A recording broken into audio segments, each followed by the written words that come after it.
বন্ধুরা, আপনাদের সবাইকে কাকার গল্প চ্যানেলে স্বাগত। আমি আপনাদের জন্য নিয়ে আসছি রোমাঞ্চকর এবং ভিন্নধর্মী গল্প। গল্পের জগতে নিজেকে হারিয়ে ফেলতে সাবস্ক্রাইব করুন এবং বেল আইকনটি চালু করে দিন। চলুন শুরু করা যাক আজকের নতুন একটি গল্প। গল্পের নাম নিষিদ্ধ বাড়ির রহস্য। গ্রামের দক্ষিণ প্রান্তে এক পরিত্যক্ত পুরনো বাড়ি ছিল, যার নাম চৌধুরী বাড়ি। অনেক বছর আগে জমিদার চৌধুরী ও তার পরিবার এখানে থাকত, কিন্তু এক রাতে সবাই রহস্যজনকভাবে মারা যায়। কেউ বলে তাদের হত্যা করা হয়েছিল, বা কেউ বলে ওই বাড়িতে অশরীরী আত্মা বাস করত। এরপর থেকে কেউ ওই বাড়ির ধারে কাছেও যায় না। তবে রাহাত, নিলয় আর তুহিন এসব ভূতের গল্প বিশ্বাস করত না। একদিন তারা ঠিক করলো রাত 12টায় সেই বাড়িতে যাবে। তাদের প্ল্যান মতো তারা বাড়িটিতে পৌঁছলো এবং বাড়িটির দরজা ছিল আধ ভাঙা। তিন বন্ধু মোবাইলে টর্চ জ্বালিয়ে ধীরে ধীরে ভেতরে ঢুকলো। ভেতরে বিশাল হলঘর, দেয়ালে পুরনো জমিদারের ছবি ঝুলছে, কিন্তু ছবিগুলো যেন তাদের দিকেই তাকিয়ে আছে। হঠাৎ তারা শুনতে পেল পায়ের চাপ, কিন্তু এ বাড়িতে তো কেউ থাকার নয়। তুহিন বলল, দেখো, ওপরের ঘর থেকে আলো আসছে। তারা ধীরে ধীরে উপরে উঠতে লাগলো। সিঁড়িতে পুরনো রক্তের দাগ ছিল। একটা ঘরের দরজা হালকা খোলা ছিল। ভেতর থেকে ফিসফিসানি কিছু কথা ভেসে আসছে। তোমরা চলে যাও, এখান থেকে চলে যাও। তারা এই কথাটির অত গুরুত্ব দিল না। তারপরেও তারা দরজা ঠেলে ভেতরে ঢুকলো। ঘরটা ছিল ধুলো মাখা, কিন্তু দেয়ালে একটা বিশাল আয়না টাঙানো ছিল। নিলয় আয়নাটার দিকে তাকিয়ে দেখলো আয়নাটা তাদের তিনজনের প্রতিবিম্ব নেই। এরপরই হঠাৎ আয়নায় একটা ছায়া মূর্তি ভেসে উঠল। একজন হাড় জিরজিরে নারী, শূন্য চোখ, চুল এলোমেলো, মুখে অস্বাভাবিক বিকৃত হাসি। সে ধীরে ধীরে আয়না থেকে বেরিয়ে আসতে লাগলো। তারা ভয় পেয়ে পালাতে চাইল, কিন্তু দরজাটা আপনা থেকেই বন্ধ হয়ে গেল। নারীর ফিসফিসানি কানে বাজতে লাগলো, তোমরা চলে যেতে পারবে না, এবার তোমাদের আমার মতো অবস্থা হবে। রাহাত টর্চ ফেলে দিল, তুহিন চিৎকার করতে লাগলো, আর নিলয় চোখ বন্ধ করে দৌড় দিল। হঠাৎ দরজা খুলে গেল। তিনজন দৌড়ে বেরিয়ে এলো আর পিছনে তাকালো না। এরপর পরদিন সকালে গ্রামের লোকজন তাদের রাস্তার পাশে অচেতন অবস্থায় পেল। তুহিন সুস্থ হলেও নিলয় আর রাহাত আর কখনো কথা বলেনি। তাদের চোখে একটা অদ্ভুত ভয় জমেছিল। তারা শুধু শূন্য দৃষ্টিতে তাকিয়ে থাকতো, যেন কিছু একটা এখনো তাদের দেখছে। কেউ জানে না ওই রাতে আসলে কি ঘটেছিল, কিন্তু তারপর থেকে যেই রাত 12টার পর চৌধুরী বাড়ির সামনে দিয়ে যায়, আয়নার ভেতর সেই নারীকে দেখতে পায়। এই তিনজন বন্ধুর মধ্যে তুহিনই সবচেয়ে সাহসী ছিল। সে ঠিক করলো এভাবে ভয়ে পালিয়ে গেলে তাদের নাম ডুবে যাবে। আচ্ছা, আমরা কি সত্যিই কিছু দেখেছি, নাকি ভয় আমাদের বিভ্রান্ত করছে? বসে বসে তুহিন এই কথাগুলো ভাবছিল। কিন্তু নিলয় আর রাহাত কোনো উত্তর দিল না। তাদের মুখ সাদা হয়ে গিয়েছিল। তুহিন আবার বলল, আমরা কাল রাতে যা দেখেছি সেটার জন্য বৈজ্ঞানিক কোনো ব্যাখ্যা থাকতে পারে। হয়তো বা আয়নাটা কাঁচ ছিল না, হয়তো আলো বা আমাদের চোখের ভুল ছিল। কিন্তু রাহাত ধীরে ধীরে ফিসফিস করে বলে উঠল, ওটা ভুল ছিল না। তুহিন এক রকম জোর করে রাহাত ও নিলয়কে আবার চৌধুরী বাড়িতে নিয়ে গেল। এবার তারা সঙ্গে কিছু সরঞ্জাম নিল, একটা ক্যামেরা, একটা লাইটার, কিছু ধূপকাঠি আর একটা লোহার রড। রাত 11:45 তারা আবার সেই পুরনো বাড়ির সামনে দাঁড়ালো। বাতাসটা অদ্ভুত ঠান্ডা লাগছিল। চারপাশের গাছগুলো যেমন ফিস ফিস করে কাঁপছিল। তুহিন বলল, চলো, এবার ভয় পেও না। তারা ধীরে ধীরে বাড়িটির ভেতরে ঢুকলো এবং ভেতরে ঢুকে দেখলো সবকিছুই আগের মতোই আছে, কিন্তু একটা জিনিস অস্বাভাবিক ছিল। ঘরের মেঝেতে আগের রাতের টর্চ লাইটটা পড়েছিল, কিন্তু সেটা গলে গেছে। রাহাত ফিসফিস করে বলল, এটা এটা কি করে সম্ভব? এটা তো সম্ভব না। ঠিক তখনই ওপরে আবার সেই ফিসফিসানি শোনা গেল, তোমরা ফিরে এসেছো, এবার আর কেউ বাঁচবে না। একটা ঝোড়ো বাতাস ঘরের মধ্যে বইতে শুরু করলো। পুরনো ঝাড়বাতিটা ঝুলতে লাগলো। দেয়ালের ছবিগুলো একে একে মাটিতে ধূপধাপ করে পড়ে গেল। তুহিন ভয় পেয়ে চিৎকার করলো, আমরা চলে যাচ্ছি, আমাদের কিছু করো না। কিন্তু তখনই আয়নার মধ্যে কিছু একটা নড়তে শুরু করলো। তিনজন আতঙ্কিত হয়ে আয়নার দিকে তাকালো। ওদের চোখের সামনে আয়নার ভেতর থেকে একজোড়া কালো হাত বেরিয়ে এলো। তারপর হাড় জিরজিরে নাড়ি ধীরে ধীরে বেরিয়ে এলো। তার চোখে গর্ত, ঠোঁট নেই, আর তার চুল ছিল এত লম্বা যে মাটিতে লুটিয়ে পড়েছিল। সে হাত বাড়িয়ে বলল, তোমাদের আত্মা আমার চাই। তুহিন কাঁপতে কাঁপতে তার হাতে থাকা লাইটার জ্বালালো আর সঙ্গে থাকা ধূপকাঠি পুড়িয়ে দিল। হঠাৎ করে নারী চিৎকারে পুরো ঘর কেঁপে উঠল। রাহাত আর নিলয় ভয় পেয়ে দৌড় দিল। তুহিনও পিছিয়ে থাকলো না। তারা দরজার দিকে দৌড়াতে শুরু করলো, কিন্তু দরজাটা ধীরে ধীরে বন্ধ হয়ে যাচ্ছিল। ঠিক শেষ মুহূর্তে নিলয় একটা লোহার রড দিয়ে দরজাটা ঠেকিয়ে রাখলো, আর তিনজন একসঙ্গে ঝাঁপিয়ে পড়ে বাইরে বেরিয়ে এলো। তারা পিছনে তাকিয়ে দেখলো চৌধুরী বাড়িটা আগুনের মতো লাল আলোয় জ্বলছে, আর ভেতর থেকে নারীর বিকট হাসি শোনা যাচ্ছে। পরদিন সকালে তারা আবার সাহস করে চৌধুরী বাড়ির দিকে তাকালো, কিন্তু অবাক করা ব্যাপার হলো বাড়িটা একদমই অক্ষত, আগুন লাগার কোনো চিহ্ন নেই। তবে একটা জিনিস বদলে গেছে, আয়নাটা নেই।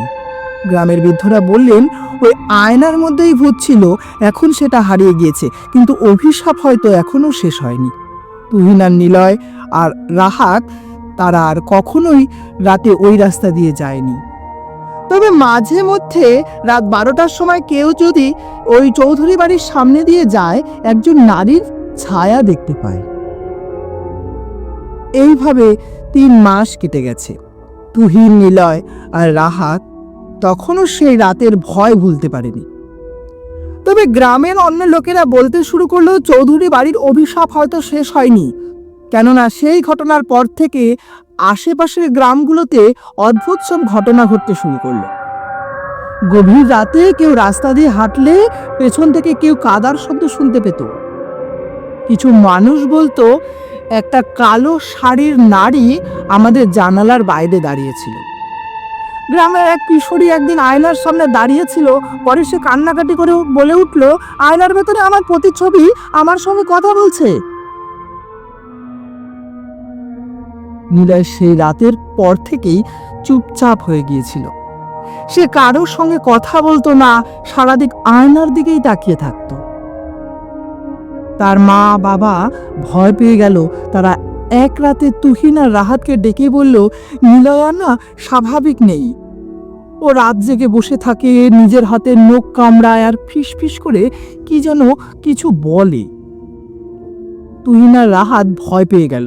তারা নিলয়ের ঘরে ঢুকে দেখলো নিলয় একটা আয়নার সামনে বসে নিজের সঙ্গেই কথা বলছে। তুহিন এগিয়ে গিয়ে বলল, নিলয় তুমি ঠিক আছো? নিলয় ধীরে ধীরে ঘুরে তাকালো। তার চোখের মণি পুরো কালো হয়ে গেছে। সে বিকৃত গলায় বলল, ও আমাকে ছেড়ে যাবে না। তুহিন আর রাহাত আতঙ্কিত হয়ে পেছন দিকে সরে আসলো। তাদের সামনে নিলয় দাঁড়িয়ে হাসছে, কিন্তু সেটা তার স্বাভাবিক হাসি ছিল না। তার মুখের কোণ থেকে লালা গড়িয়ে পড়ছিল আর সে কাঁপছিল। হঠাৎ সে একদম শক্ত হয়ে গেল আর ফিসফিস করে বলল, ও এখানেই আছে, ঠিক আমার পেছনে দাঁড়িয়ে। তুহিন আর রাহাত হতভম্ব হয়ে তাকালো, কিন্তু কিছুই তো দেখতে পাচ্ছে না তারা, কেউ তো নেই এখানে। কিন্তু ঠিক তখনই ঘরের আয়নাটা হঠাৎ ফাটতে শুরু করলো, আর তার ভেতর থেকে সেই নারীর হাসির শব্দ শোনা গেল। নিলয়ের পরিবারের লোকেরা ভয় পেয়ে গ্রামের এক ওঝাকে ডেকে আনলো। ওঝা এসে ঘরে ঢুকেই বলে উঠল, এই ছেলের দেহে কোনো অশরীরী প্রবেশ করেছে। তারপর সে চারপাশে কিছু ধূপকাঠি জ্বালিয়ে তান্ত্রিক একটা মন্ত্র পড়তে শুরু করলো। নিলয় প্রথমে চুপ ছিল, তারপর হঠাৎ সে বিকট চিৎকার করলো। তার পুরো শরীর কাঁপতে লাগলো, সে মাটিতে লুটিয়ে পড়লো আর তারপর ধীরে ধীরে অজ্ঞান হয়ে গেল। ওঝা বলল, এখন কিছুদিন ওকে একদম আয়লার কাছে যেতে দেওয়া যাবে না, আর কখনো ওই অভিশপ্ত বাড়ির ধারে কাছেও যাবে না। কিন্তু তুহিন আর রাহাত কিছুতেই শান্তি পাচ্ছিল না। ওরা ঠিক করলো চৌধুরী বাড়ির ইতিহাস খুঁজে বের করবেই করবে। তারা গ্রামবাসীদের জিজ্ঞাসা করলো, ওই বাড়ির অভিশাপের পিছনের আসল কারণটা কি? এক বৃদ্ধ দীর্ঘ নিঃশ্বাস ফেলে বলল, অনেক বছর আগে জমিদার চৌধুরী এক নিরীহ মহিলাকে সন্দেহ করে হত্যা করেছিল। তিনি ছিলেন এক দরিদ্র বিধবা, যার একমাত্র ভুল ছিল তিনি রাতে আয়নার সামনে দাঁড়িয়ে কারোর সঙ্গে কথা বলছিলেন। জমিদার তাকে ডাইনি ভেবে পুড়িয়ে মেরে ফেলেছিল। মৃত্যুর আগের রাতে সেই নারী অভিশাপ দিয়ে বলেছিল, আমি ফিরে আসব আর এই বাড়ির কাউকেই শান্তিতে থাকতে দেব না। তুহিন আর রাহাত ভয় পেয়ে গেল, কারণ তারা বুঝতে পারল আয়নাটাই ছিল সেই নারীর কারাগার। এবং যখন তারা সেটার সামনে গিয়েছিল, তখনই অভিশাপ আবার জেগে উঠেছিল। তারা ঠিক করলো ওঝার সাহায্য নিয়ে সেই অভিশপ্ত আয়নার টুকরোগুলো পুরোপুরি ধ্বংস করে ফেলবে। ওঝা সেই আয়নার অংশগুলো জড়ো করলো আর এক গভীর রাতে শ্মশানে নিয়ে গিয়ে পুড়িয়ে দিল। এরপর থেকে চৌধুরী বাড়ির জানালায় আর কোনো ছায়া দেখা যায়নি। কেউ আর ফিসফিস করে কথাও বলেনি বা ফিসফিসানি কোনো শব্দ শুনতেও পায়নি, বা রাতে কান্নার শব্দও আর আসেনি। নিলয় ধীরে ধীরে স্বাভাবিক হতে লাগলো, তবে কেউই নিশ্চিত নয় যে অভিশাপ সত্যি শেষ হয়েছে কিনা। কারণ মাঝে মাঝে গ্রামের কিছু মানুষ জমিদার বাড়ির পোড়া মাটির মধ্যে পড়ে থাকা এক টুকরো আয়নার দিকে তাকিয়ে অদ্ভুত কিছু দেখতে পায়। তুহিন, নিলয় আর রাহাত মনে করছিল ওরা অভিশাপ থেকে মুক্তি পেয়েছে, কিন্তু গ্রামের এক বৃদ্ধ মানুষ ওদেরকে বলল, তোমরা কি নিশ্চিত যে সব আয়নার টুকরোই ধ্বংস হয়েছে? তখন তিন বন্ধু থমকে গেল। ওরা ওঝার কাছে গিয়ে জানতে চাইল ওঝা নিশ্চিত হয়েছে কিনা। ওঝা নিশ্চিত মুখে বলল, আমি আগুনে পুড়িয়েছি, কিন্তু আয়নার শেষ টুকরোর কি হয়েছে সেটা বলতে পারবো না। ঠিক তখনই গ্রামে নতুন আর একটি আতঙ্ক ছড়িয়ে পড়ল। এক লোকের ঘরে গভীর রাতে আয়নায় লালচে হাতের ছাপ দেখা গেল। এক কিশোর বলল, রাতে সে আয়নার সামনে দাঁড়িয়ে নিজের মুখের পরিবর্তন হতে দেখেছে। একজন বৃদ্ধা তার জানালায় সে একই নারীর ছায়া দেখতে পেয়েছে। তুহিন আর রাহাত ভয় পেল। ওরা ভাবলো, তাহলে কি শেষ টুকরোটা থেকেই গেল? তখন ওরা সেই শেষ টুকরো খুঁজতে বের হলো। গ্রামের পুরনো নদীর ধারে একটা পরিত্যক্ত মন্দির ছিল। সেই মন্দিরে কেউ কখনো যেত না। সেখানে গিয়ে ওরা দেখলো একটা আয়নার ভাঙা টুকরো এক কোণে পড়ে আছে, আর সেটা থেকে কালো ধোঁয়া বের হচ্ছে। হঠাৎ সেই টুকরোর উপরে একটা অদৃশ্য ছায়া নড়তে শুরু করলো, আর একটা ফিসফিসানি শব্দ শোনা গেল, আমাকে কেউ থামাতে পারবে না। তখন ওরা ওঝার সাহায্য নিল। ওঝা বলল, এটা পুড়িয়ে শেষ করা যাবে না, কারণ এটা এখন অনেক শক্তিশালী হয়ে গেছে। তাহলে কি করতে হবে? ওঝা বলল, এটাকে যেখানে প্রথম তৈরি করা হয়েছিল সেখানেই ফিরিয়ে দিতে হবে। ওরা বুঝলো চৌধুরী বাড়িতেই সব শেষ করতে হবে। ওরা আবার সেই পুরনো জমিদার বাড়িতে ফিরে গেল। রাত তখন 12টা। পুরো জায়গা অদ্ভুত নীরব ছিল। তুহিন আয়নার টুকরোটা মাটিতে রাখলো আর ওঝা মন্ত্র পড়তে শুরু করলো। হঠাৎ বাতাস ঘূর্ণিঝড়ের মতো বইতে লাগলো, জানালার কাঁচগুলো বিকট শব্দ হয়ে বন্ধ হয়ে গেল। সেই নারী আবারও সামনে এলো, কিন্তু এবার তার রাগ আগের চেয়েও ভয়ঙ্কর। সে চিৎকার করে বলল, তোমরা আমাকে আটকাতে পারবে না। ওরা চারপাশে লবণ ছড়িয়ে দিল আর ওঝা বলল, তুমি যে অন্যায়ভাবে মারা গেছো, আমরা তার জন্য ক্ষমা চাইছি, কিন্তু তোমাকে এখানেই শেষ হতে হবে। নারী বিকট চিৎকার করলো। তুহিন আয়নার টুকরোটা সেই জায়গায় রাখলো যেখানে একসময় পুরো আয়নাটা ছিল। হঠাৎ পুরো ঘরটা কেঁপে উঠল। নারীর দেহ ধীরে ধীরে হাওয়া হয়ে যেতে লাগলো আর সে ফিস ফিস করে বলল, আমি ফিরে আসব। এরপরে আয়নার টুকরোটা একবার জ্বলজ্বল করলো, তারপর সেটা চূর্ণ হয়ে ধুলোয় পরিণত হলো। বাতাস থমকে গেল, সবকিছু আবার শান্ত হয়ে গেল।